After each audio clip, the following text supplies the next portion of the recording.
जय जिनेन।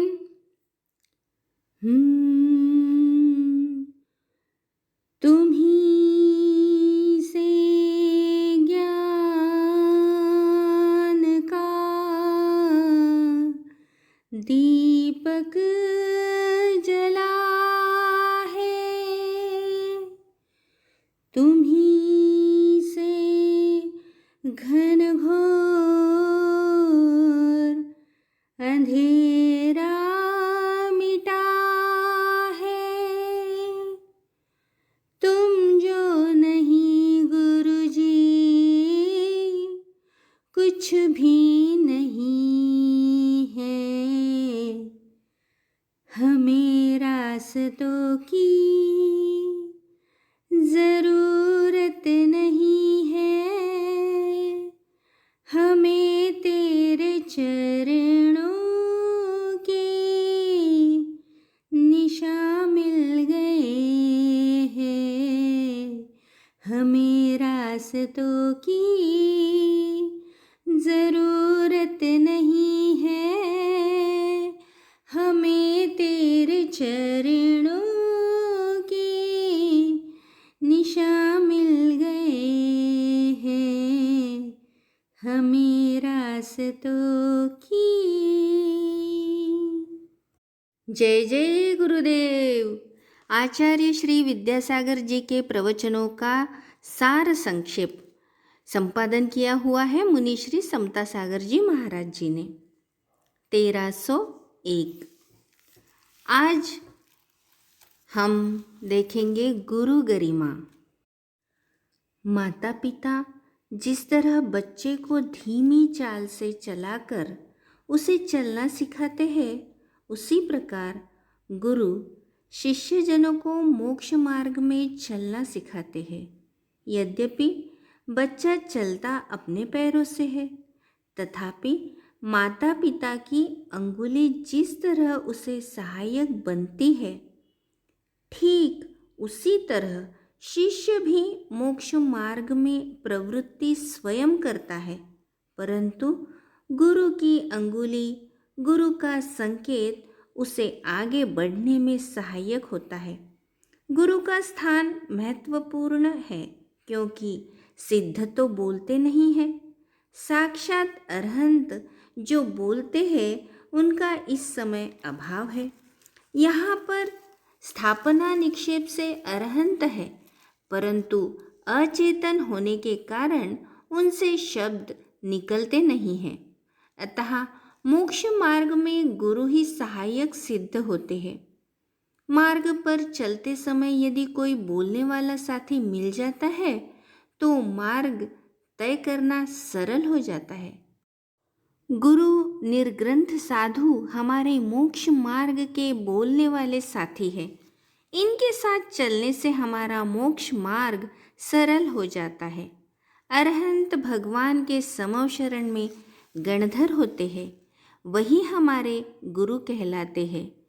नए विवक्षा से कहा जाए तो गुरु और देव में अंतर नहीं है। 4 और 5 में क्या अंतर है? आप कहेंगे 1 का अंतर है, पर 1 का अंतर तो 3 और 5 के बीच में होता है, 4 और 5 के बीच में नहीं। ऐसे गुरु की महिमा बतलाते हुए कहा है, अज्ञानतिमिरान्धानां ज्ञानाञ्जनशलाकया चक्षुरुन्मीलितं येन तस्मै श्री गुरवे नमः। जिन्होंने अज्ञान रूपी तिमिर से अंधे मनुष्य के चक्षु ज्ञान रूपी अंजन की सलाई से उन्मीलित कर दिए हैं, उन गुरु के लिए नमस्कार हो। बंधुओं, आप जानते हैं दृष्टिदान महादान कहलाता है। जिन गुरु ने अंतर के नेत्र खोल दिए हैं, उनकी महिमा कौन कह सकता है।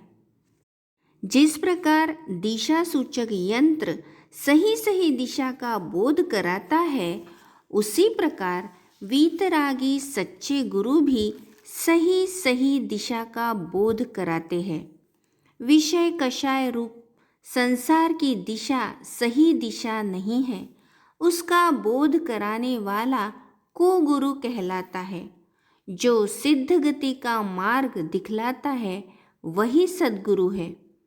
हमें भावना रखनी चाहिए कि ऐसे सद्गुरु सदा हमारे हृदय में निवास करे। वीतरागी गुरु ही शरणभूत है।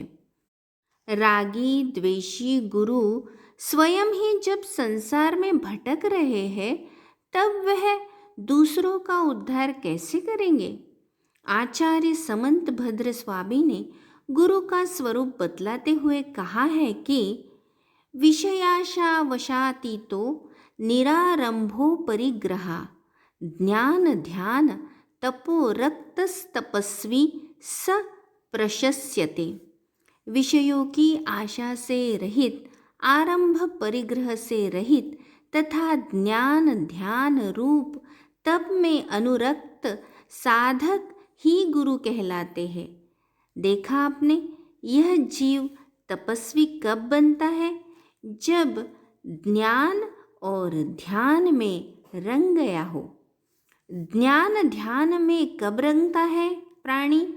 जब आरंभ छूट जाता है। आरंभ कब छूटता है? जब विषयों की आशा छूट जाती है। तात्पर्य यह है कि तपस्वी या निर्ग्रंथ गुरु बनने के लिए पंचेंद्रिय के विषयों की आशा को सबसे पहले छोड़ना पड़ता है। पेट्रोल जम जाने से जब गाड़ी स्टार्ट नहीं होती है, तब ड्राइवर उसे धक्का लगवाकर स्टार्ट कर लेता है। गुरु भी तो शिष्य को धक्का देकर आगे बढ़ाते हैं। स्वयंभू स्तोत्र में कहा है, मातेव बालस्य हितानुशास्ता। गुरु माता के समान बालक के हितकारी है। बालक पिता से भयभीत रहता है। डरते डरते वह उनके पास जाता है, पर माँ के पास वह निर्भय होकर चला जाता है। माँ से अपनी आवश्यकता पूरी करता है। इसी प्रकार भव्य प्राणी देव के पास पहुँचने के संकोच करता है। साक्षात अरहंत देव के दर्शन तो कर सकता है, पर उन्हें छू नहीं सकता। परंतु गुरु के पास जाने में एवं उनसे अपनी बात कहने में उसे संकोच नहीं लगता। जिस प्रकार कारीगर ईंट, चूना आदि से मात्र मकान तैयार करता है, किंतु अन्य कोई उसे सुसज्जित करते हैं, इसी प्रकार माता पिता तो बालक को जन्म मात्र देते हैं, किंतु गुरु उसे सत्संस्कारों से सुसज्जित कर देते हैं। गुरु का पद बड़ी जिम्मेदारी का पद है। वह शिष्य की योग्यता देखकर उतनी ही देशना देते हैं जितनी कि वह ग्रहण कर सकता है। घर में माँ ने लड्डू बनाए। बच्चा कहता है, मैं तो 5 लड्डू लूँगा। माँ कहती है कि लड्डू तो तेरे लिए ही बनाए हैं, पर तुझे 1 लड्डू मिलेगा, क्योंकि तू 5 लड्डू खा नहीं सकता। बच्चा कहता है, तुम तो 5-5 खाती हो, मुझे क्यों नहीं देती? क्या मेरे पेट नहीं है? माँ कहती है, पेट तो है, पर मेरे जैसा बड़ा नहीं है। तात्पर्य यह है कि माँ बच्चे को उसके ग्रहण योग्य ही लड्डू देती है, अधिक नहीं। आप लोग जितना ग्रहण करते हैं उतना हजम कहाँ करते हैं। हजम कर सको, उसे जीवन में उतार सको, तो 1 दिन की देशना से ही काम हो सकता है। हम भावना करते हैं कि आपको भी ऐसे ही परम गुरु का सानिध्य प्राप्त हो, जिससे आप भी कल्याण के मार्ग में लग सके। महावीर भगवान की जय।